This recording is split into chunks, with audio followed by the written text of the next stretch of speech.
मेरठ में DD conclave हमारी जारी है। हमारे मंच पर पार्टियों के मुद्दे हैं, सवालों के जवाब हैं और तमाम सारी बातों को लेकर के राजनैतिक बहस जारी है। लेकिन इस बीच जब तक हमारा अगला पैनल बैठता है तब तक हमारे साथ राजनीतिक विश्लेषक हैं, प्रशांत जी हैं और साथ में आप भी हैं। दो परमवीर जी, दोनों लोगों से हम जानने की कोशिश करेंगे कि पहले दौर का जो मतदान होगा उस मतदान में पहले दौर में क्या कुछ इस पश्चिमी उत्तर प्रदेश के, जिस पर उत्तर प्रदेश की पूरी निगाहें हैं, पूरे देश की निगाहें हैं कि पहले चरण में पश्चिमी उत्तर प्रदेश का रुझान क्या होता है, यहाँ के मुद्दे क्या होते हैं, क्या कुछ कहेंगे राजवीर जी? जी देखिए, अभी हमारा विकास का मुद्दा मेन रहता है हमारा। आप अगर देखिए, मेरठ से दिल्ली की दूरी मात्र 50 किलोमीटर थी। यहाँ से आना जाना दिल्ली बहुत कठिन काम था।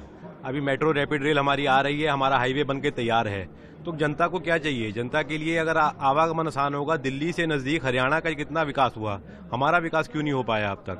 ये इतना डिले क्यों हुआ इस चीज़ में कि यहाँ तक आने के लिए इतना समय लगता था? लोग वो दिन भूले नहीं होंगे जब दिल्ली तक पहुँचने में ही 2-2.5 घंटे लगते थे। किसी को मेडिकल फैसिलिटी के लिए जाना है, किसी को फ्लाइट पकड़नी है, तो वो लोग बाग 4 घंटे पहले चला करते थे। अब स्थिति बदल रही है। जनता को ये जरूरी चीज़ है, ये बहुत पहले हो जाना चाहिए था। इतना समय क्यों लगा? यही बात मैंने है। बिल्कुल, जिस तरह से आपके सवाल हैं कि इतना समय आखिरकार क्यों लगा, कि लगभग 70 सालों में मेरठ जो दिल्ली से सटा हुआ है उसको जो विकास होना चाहिए था, उसका जो मूलभूत संरचना उसकी बननी चाहिए थी, वो क्यों नहीं बन पाई। लेकिन सवाल इसके अतिरिक्त भी हैं। जिस तरह से राजनेताओं ने अभी डीडी कॉन्क्लेव के मंच पर अनेक ऐसे मुद्दों का, जहां पर भाषा नेताओं की खराब हुई या किसानों से जुड़े हुए मुद्दे रहे, अनेक चीजों को लेकर के क्या कुछ जो 10 तारीख को मतदान होगा उस मतदान में जनता क्या कुछ सोच करके जाएगी, पश्चिमी उत्तर प्रदेश क्या कुछ सोच रहा है? कि सबसे बड़ा मुद्दा यहाँ वास्तव में लॉ एंड ऑर्डर का था। यहाँ एक्सपर्ट्स ने भी बोला मंच से, बाजार में आप देखेंगे बहन बेटियाँ निकलती थी, सड़कों पर निकलती थी, उनकी चैन स्नैचिंग हो जाती थी। यहाँ महिलाओं ने चैन पहनना बंद कर दिया था अपने गले में। मेरठ तो एजुकेशन और स्पोर्ट्स के मामले में हब यहाँ माना जाता है, चाहे वो एजुकेशन इंडस्ट्री हो या स्पोर्ट्स इंडस्ट्री हो, दोनों को भारी नुकसान यहाँ हुआ। लेकिन पिछले 5 सालों में जो चीज़ें बदली हैं, एक ऐतिहासिक सत्य और आपको बताता हूँ। हस्तिनापुर पांडवों की राजधानी थी। हस्तिनापुर और चंडीगढ़ दोनों की नींव एक दिन रखी पंडित जवाहरलाल नेहरू ने। आज हस्तिनापुर कहाँ है और चंडीगढ़ कहाँ है? तो निश्चित रूप से उत्तर प्रदेश में जो सरकारें बनी हैं उनकी जो उदासीनता मेरठ के प्रति रही है वो बहुत मतलब मेरठ को उसने बहुत पीछे पहुँचाया है। मेरठ तो क्रांति के मामले में कितना ऐतिहासिक धरा है, क्रांति धरा है, हम सब जानते हैं, ये पोटेंशियल धरा है। तो इसलिए इसमें यहाँ जो लॉ एंड ऑर्डर की समस्या थी विशेष रूप से, वो बहुत सुदृढ़ हुई है, बहुत मजबूत हुई है। तो मुझे लगता है आने वाले समय में जनता इसी को सोचकर विचार कर अपना मत देगी और भारतीय जनता पार्टी की सरकार बनेगी। बिल्कुल, कहीं ना कहीं इस बात को लेकर के लोगों में प्रश्न जरूर रहा है कि उन समयों में जबकि कानून व्यवस्था की स्थिति को ठीक किया जाना था, उस समय पर उतना सरकारों ने काम नहीं किया, जिसके कारण उद्योगों का पलायन हुआ, लोगों का पलायन हुआ और जिस तरह से यहाँ पर नौजवानों को रोजगार मिल सकता था वो रोजगार भी नहीं मिल सका। तो इसके अलावा और भी दावे हैं। दूसरी पार्टियां कहती हैं कि कानून व्यवस्था का जो दावा है योगी सरकार का, वो जो है पूरी तरह से सही नहीं है। और इसके अलावा जो डेवलपमेंट का दावा है, जबकि हमने देखा है कि जिस तरह से पिछली सरकारों में चीनी मिलें बिकी और उसके अलावा चीनी मिलें बंद हुई या किसानों के गन्ना बकाया भुगतान की बात रही हो, ये मुद्दे क्या इस चुनाव में हैं? देखिए साहब, मेरठ का मैं दोबारा से वही बात रिपीट करूंगा, हमारा विकास हरियाणा के तर्ज पर बहुत कम हुआ। आप हरियाणा का करनाल देखिए, पानीपत देखिए, वो हम लोगों से 50 साल आगे हैं। तो क्यों हमारा इतना देर हो गया? कानून व्यवस्था, ये हमारा विकास ना होने में बहुत बड़ी अड़चन थी। मुझे अपनी स्टूडेंट लाइफ का याद है, जब मैं देहरादून में पढ़ता था तो मेरठ का नाम बताया जाने के बाद से लोग बाग, वहाँ के लोकल जो लोग थे, वो कहते थे, थोड़ा बचते थे हम लोगों से। अब हमारा तो कुछ लेना देना नहीं है इन चीज़ों से, लेकिन हमारे क्षेत्र का नाम इतना बदनाम कर दिया गया था खराब कानून व्यवस्था की वजह से कि लोग आना ही नहीं चाहते थे। तो विकास तो बाद में होता। तो ये सरकार जब आई, बदली सरकार, उसके बाद पुलिस तो वही है, अभी भी बात वही हो रही है। तो क्यों कानून व्यवस्था सुधर गई? तो कुछ ना कुछ ऊपर से इनका सरकार का अच्छा नियंत्रण कहें या जो कहें, तो अगर कानून व्यवस्था सुधर जाएगी तो विकास अपने आप होना शुरू हो जाएगा और वो होना दिखना शुरू हो गया। आप दिल्ली से आए होंगे, आपने देखा होगा रेलवे का काम चलता हुआ आ रहा है, 40 मिनट में गाड़ी 100 की स्पीड पर दौड़ती है। तो ये पहले क्यों नहीं हो पाया, अभी ही क्यों हो रहा है? तो जरूर है, इसमें भाजपा की पीठ थपथपाई जाएगी इसके लिए। जी बिल्कुल, जिस तरीके से आपका कहना है कि भारतीय जनता पार्टी की पीठ इसलिए थपथपाई जाएगी क्योंकि उसने आधारभूत संरचनाओं के निर्माण में पिछले 5 सालों में या केंद्र की 7 सालों में सरकार ने काफी कुछ काम किया। लेकिन सवाल और भी हैं, मुद्दे और भी हैं। किसानों से जुड़े हुए मुद्दे हैं। कहा यह जाता है, विपक्ष का आरोप है कि किसान जो है भारतीय जनता पार्टी से नाराज है, कारण कानूनों को बताया जाता है, या उनका सालों तक चलने वाला जो आंदोलन था, उस आंदोलन का इस चुनाव में कितना प्रभाव आपको दिखाई देता है? मुझे लगता है, मैं तो किसान परिवार से बिलोंग करता हूं और शिक्षा से जुड़ा हूं, क्योंकि एक प्रोफेसर हूं। तो दोनों मुद्दे पर मैं बताना चाहता हूं। वास्तविकता ये है कि किसानों की आय 2014 के बाद जो वृद्धि हुई है, डायरेक्ट उनके खाते में वो पैसा जा रहा है किसान सम्मान निधि का। डायरेक्ट एमएसपी का भी इस बजट में हाल ही में घोषित किया है केंद्र सरकार ने कि एमएसपी का जितना भी वो खरीदारी करेंगे वो सीधे उनके अकाउंट में जाएगा। तो तमाम ऐसी चीज़ें हैं।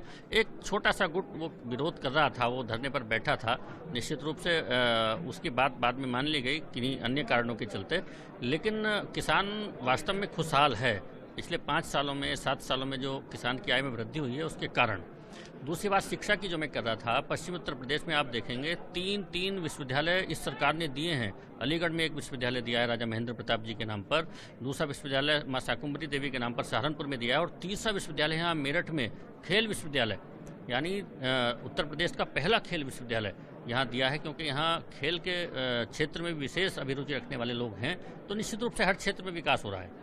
देखिए, जब संचार तंत्र में बदलाव होता है, दुनिया से जब मेरठ भी जुड़ता है और मेरठ भी ये देखता है कि किस तरह से नगरों का परिवर्तन होता है, किस तरह से आधारभूत संरचनाएं जो है बलवती होकर के लोगों के जीवन को कहीं न कहीं आसान बनाती हैं, उनके लिए रोजगार का अवसर पैदा करती हैं, उनकी जीवन शैली बदलती हैं, उनकी आय में फर्क पड़ता है, तो निश्चित रूप से आकांक्षाएं हिलोरे मारती हैं। और जब राजधानी दिल्ली यहाँ से मात्र कुछ किलोमीटर की दूरी पर हो, 100 किलोमीटर से अंदर की दूरी पर हो, तो ये देख करके मेरठवासियों के मन में हमेशा आता था, जैसा कि लगातार हमारे मेहमानों ने बताया, कि जिस तरह से करनाल का विकास हुआ, जिस तरह से हरियाणा में कई केंद्रों का विकास, क्षेत्रों का विकास हुआ, लेकिन मेरठ उसका हिस्सेदार नहीं बन पाया। चाहे वो ग्रेटर नोएडा की बात कर लीजिए उत्तर प्रदेश के, चाहे नोएडा की बात कर लीजिए, जहां भी विकास की स्थिति बदली वहां पर रोजगार के अवसर बने, और न केवल वहां के स्थानीय लोगों के लिए, बल्कि बड़ी बड़ी कंपनियां आई जिन्होंने पूरे प्रदेश और देश के तमाम सारे टेक्नोक्रेट को, मजदूरों को, सभी वर्गों को कहीं न कहीं से प्रभावित किया, उनको रोजगार दिया।